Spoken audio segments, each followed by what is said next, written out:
Assalamualaikum warahmatullahi wabarakatuh. Kami dari kelompok 9 akan menjelaskan mengenai proyek yang telah kami buat, yaitu aplikasi penjualan makanan menggunakan software Microsoft Visual Basic 2010. Perkenalkan, nama saya Risa Lela Fitri Lubis dengan NIM 182406034 dan teman sekelompok saya yaitu Anta Patrisius Tarigan dengan NIM 182406033. Baiklah, kita langsung saja ke pokok pembahasannya. Sistem pengambilan keputusan. Yang pertama itu sistem. Kumpulan atau gabungan elemen-elemen yang saling berkaitan satu sama lain dan memiliki tujuan yang sama. Yang kedua, keputusan. Suatu pemecahan masalah sebagai suatu hukum situasi yang dilakukan melalui pemilihan satu alternatif dan beberapa alternatif. Bisa disimpulkan, definisi dari sistem pengambilan keputusan adalah suatu sistem yang mampu menyediakan fungsi pengelolaan data berdasarkan suatu model tertentu, sehingga user dari sistem tersebut dapat memiliki alternatif keputusan yang terbaik. Dasar-dasar pengambilan keputusan. Yang pertama itu ada intuisi. Intuisi adalah suatu proses bawah sadar atau tidak sadar yang timbul atau tercipta akibat pengalaman yang terseleksi. Pengambilan keputusan yang berdasarkan atas intuisi atau perasaan memiliki sifat subjektif sehingga mudah terkena pengaruh. Yang kedua ada pengalaman. Pengambilan keputusan berdasarkan pengalaman memiliki manfaat bagi pengetahuan praktis, karena pengalaman seseorang dapat memperkirakan keadaan sesuatu, dapat memperhitungkan untung ruginya, baik buruknya keputusan yang dihasilkan. Karena pengalaman seseorang yang menduga masalahnya walaupun hanya dengan melihat sepintas saja, mungkin sudah dapat menduga cara penyelesaiannya. Yang ketiga, fakta. Pengambilan keputusan berdasarkan fakta dapat memberikan keputusan yang sehat, solid, dan baik. Dengan fakta, maka tingkat kepercayaan terhadap pengambilan keputusan dapat lebih tinggi, sehingga orang dapat menerima keputusan-keputusan yang dapat dibuat dengan rela dan lapang dada. Yang keempat, ada wewenang. Pengambilan keputusan berdasarkan wewenang biasanya dilakukan oleh pimpinan terhadap bawahannya atau orang yang lebih tinggi kedudukannya kepada orang yang lebih rendah kedudukannya. Yang kelima, ada rasional. Pada pengambilan keputusan yang berdasarkan rasional, keputusan yang dihasilkan bersifat objektif, logis, lebih transparan, konsisten untuk memaksimumkan hasil atau nilai dalam batas kendala tertentu, sehingga dapat dikatakan mendekati kebenaran atau sesuai dengan apa yang diinginkan. Faktor pengambilan keputusan. Faktor-faktor yang perlu diperhatikan dalam pengambilan keputusan untuk memecahkan masalah yaitu: yang pertama ada posisi. Posisi atau kedudukan seorang dapat terbagi dalam dua jenis. Yang pertama, letak posisi. Yang kedua, tingkatan posisi. Yang kedua ada masalah. Masalah atau problem adalah apa yang menjadi penghalang untuk mencapai tujuan, yang merupakan penyimpangan dari apa yang diharapkan, direncanakan, atau dikehendaki dan harus diselesaikan. Masalah tidak selalu dapat dikenal dengan segera. Ada yang memerlukan analisis, ada yang pula yang bahkan memerlukan riset tersendiri. Masalah dapat dibagi ke dalam dua jenis. Yang pertama, masalah terstruktur, masalah tidak terstruktur. Yang kemudian, pembagian masalah yang lain. Yang pertama ada masalah rutin dan masalah insidentil. Yang ketiga, situasi. Situasi merupakan keseluruhan faktor-faktor dalam keadaan yang berkaitan satu sama lain dan secara bersama-sama memancarkan pengaruh terhadap kita beserta apa yang hendak kita perbuat. Yang keempat ada kondisi. Kondisi merupakan keseluruhan dari faktor-faktor yang secara bersama-sama menentukan daya gerak, daya berbuat, dan kemampuan kita. Sebagian besar faktor-faktor tersebut merupakan sumber daya atau resources. Mekanisme pengambilan keputusan. Yang pertama, pemahaman dan perumusan masalah. Yang kedua, pengumpulan analisa data yang relevan. Yang ketiga, pemilihan alternatif terbaik. Yang keempat, implementasi keputusan. Yang kelima, evaluasi. Kemudian, perencanaan proyek. Syarat-syarat perencanaan proyek. Yang pertama, mempunyai tujuan yang jelas. Yang kedua, sifatnya simpel atau sederhana. Yang ketiga, memuat analisis terhadap pekerjaan yang dikerjakan. Yang keempat, bersifat fleksibel. Yang kelima, mempunyai keseimbangan. Yang keenam, mempunyai kesan bahwa segala sesuatu itu telah tersedia serta bisa digunakan secara efektif dan memiliki daya guna. Kemudian ada tahapan perencanaan proyek. Yang pertama, penentuan tujuan proyek dan kebutuhan-kebutuhan untuk mencapai tujuan tersebut. Yang kedua, mengidentifikasi pekerjaan-pekerjaan apa yang diperlukan untuk mencapai tujuan itu dan bagaimana urutan pelaksanaan kegiatan-kegiatan tersebut. Yang ketiga, organisasi proyek dirancang untuk menentukan departemen-departemen yang ada, subkontraktor yang diperlukan, dan manajer-manajer yang bertanggung jawab terhadap aktivitas pekerjaan yang ada. Yang keempat, jadwal untuk setiap aktivitas, kapan aktivitas dimulai dan kapan aktivitas harus sudah selesai. Yang kelima, mempersiapkan anggaran dan sumber daya yang diperlukan untuk melaksanakan setiap aktivitas. Yang keenam, mengestimasi waktu, biaya, dan performansi penyelesaian proyek. Faktor pengambilan keputusan. Suatu perencanaan yang tepat disusun secara sistematis dan memperhatikan faktor objektif akan berfungsi sebagai berikut. Yang pertama, sarana komunikasi bagi semua pihak penyelenggara proyek. Yang kedua, dasar pengaturan alokasi sumber daya. Yang ketiga, alat untuk mendorong perencana dan pelaksana melihat ke depan dan menyadari pentingnya unsur waktu. Yang keempat, pegangan dan tolak ukur fungsi pengendalian. Fungsi perencanaan pada dasarnya ialah suatu proses pengambilan keputusan sehubungan dengan hasil yang diinginkan, dengan penggunaan sumber daya, dan pembentukan suatu sistem komunikasi yang memungkinkan pelaporan dan hasil pengendalian hasil akhir, serta perbandingan hasil-hasil tersebut dengan rencana yang dibuat. Tahap membuat SPK. Yang pertama itu use case.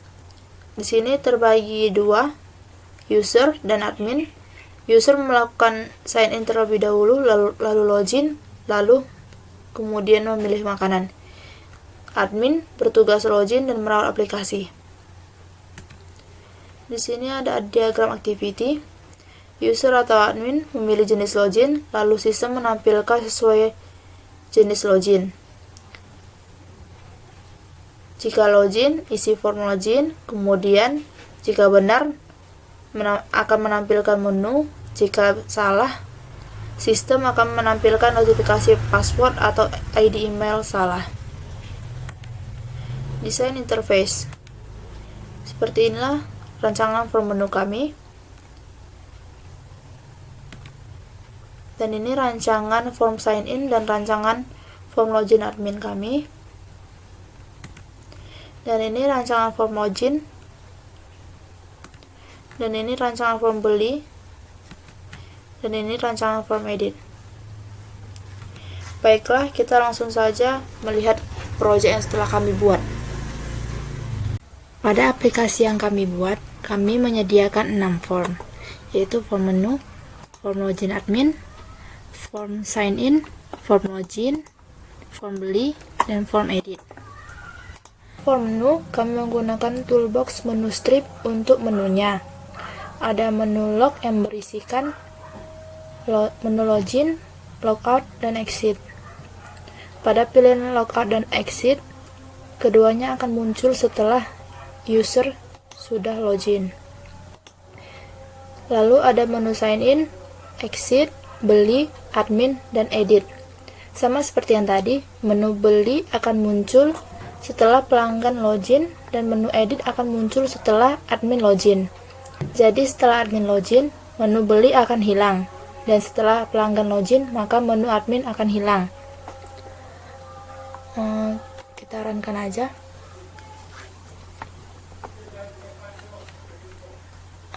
Kalau nggak punya akun, kita bisa sign in. Sini aku sign in, emailnya risa@gmail.com, nomor HP, passwordnya Risa. Sign in. Kita tunggu. Sign in berhasil. Cancelkan aja. Nah, ini kan kita sudah login menggunakan akun pelanggan. Maka menu admin dan menu editnya sudah hilang. Dan kita lihat ke log, di sini sudah muncul logout dan exitnya. Selanjutnya akan dijelaskan oleh teman saya Anta Patricius Tarigan. Terima kasih.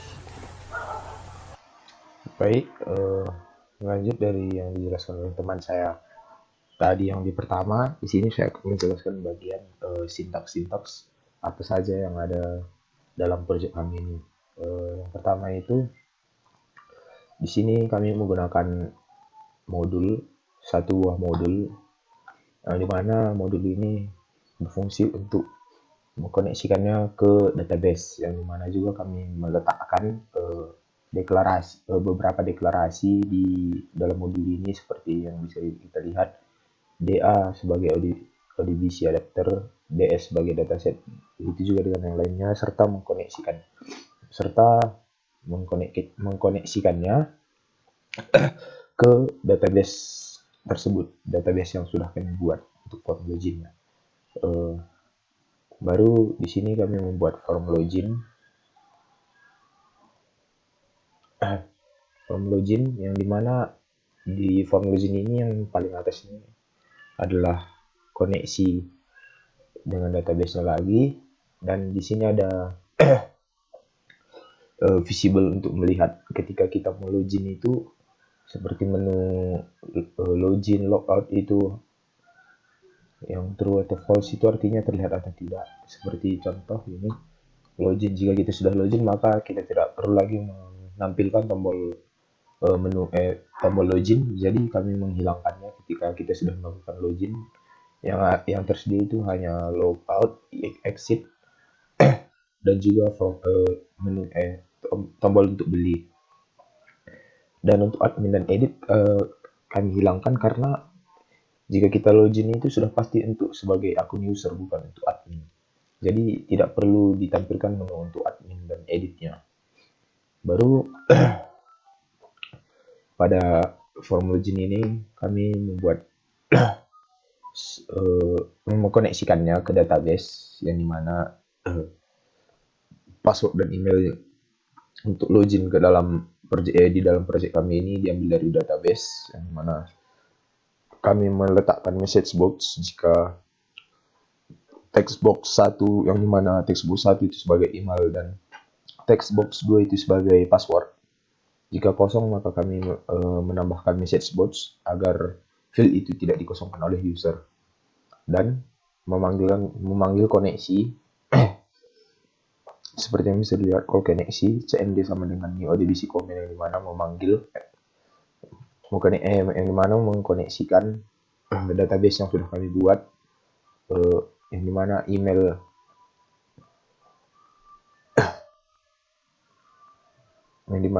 di sini akan diambil. Maksudnya text box 1 di sini akan disesuaikan dengan email yang ada di tabel database kami yang berada di tabel VB. Begitu juga jika passwordnya salah atau tidak sesuai dengan apa yang ada di dalam database, maka message box juga akan keluar, email atau passwordnya juga akan salah. Dan di sini kami meletakkan checkbox, yang dimana checkbox ini jika kita tekan true atau checklist, maka tidak akan terlihat seperti tanda X seperti ini, maksudnya dia kosong. Baru jika tanda checkboxnya tidak true atau false, maka password yang input itu hanya akan terlihat seperti angka X. Dan itu pendeklarasian itu ada di sini. Textbox 2.password.char. Begitu juga dengan form login admin, hampir sama dengan form login yang biasa, hanya saja perbedaannya itu hanya ada di menu stripnya, yang dimana beberapa menu harus di-false-kan atau disembunyikan, seperti form beli dan hanya form beli. Begitu juga dengan pengkoneksiannya dengan database-nya, kami mengkoneksikannya ke table admin dari database kami dengan table admin, yang dimana di sini jika kita login maka akan disesuaikan lagi dengan tabel yang ada di database tersebut. Hampir sama dengan login yang sebelum, login user, yang dimana kami hanya menambahkan message box juga jika fieldnya kosong dan juga jika email atau password itu salah, serta meletakkan text box, maksudnya checkbox jika passwordnya itu kita input maka hanya akan terlihat titik. Hanya itu perbedaannya dengan yang user, titik. Baru jika kita menceklis true maka baru kita akan bisa melihat password yang sebenarnya. Baru kita kembali kita ke form sign in. Seperti yang di awal ini kita akan kami meletakkan koneksi ke database-nya seperti yang bisa dilihat, import system.database odbc. Baru di sini kami membuat hanya kondisi awal, maksudnya kondisi awal ini dimana nanti ketika kita mau memasukkan ID dari admin, password dan lain-lainnya itu yang ada di text box-nya itu hanya akan kosong. Jadi begitu kita masukkannya, jadi dia akan kembali lagi ke kondisi awal. Makanya kami buat sub kondisi awal di sini. Dan di sini kami hanya membuat fieldnya itu agar field yang kita isi sesuai ID akan menambahkan seperti misalnya contoh tadi misalnya jika kita sign in, email, nomor HP dan passwordnya akan ditambahkan ke database kami, sehingga begitu ketika kita sign in, klik tombol sign in, maka form sign in ini akan menambahkan database baru pada tabel user, bukan tabel admin, pada tabel user, sehingga kita bisa langsung login setelah kita sign in di form ini. Dan untuk form beli di sini kami hanya menyediakan maksudnya tampilan yang sederhana saja, karena yang kami buat menggunakan database itu hanya form login dan form sign in-nya saja.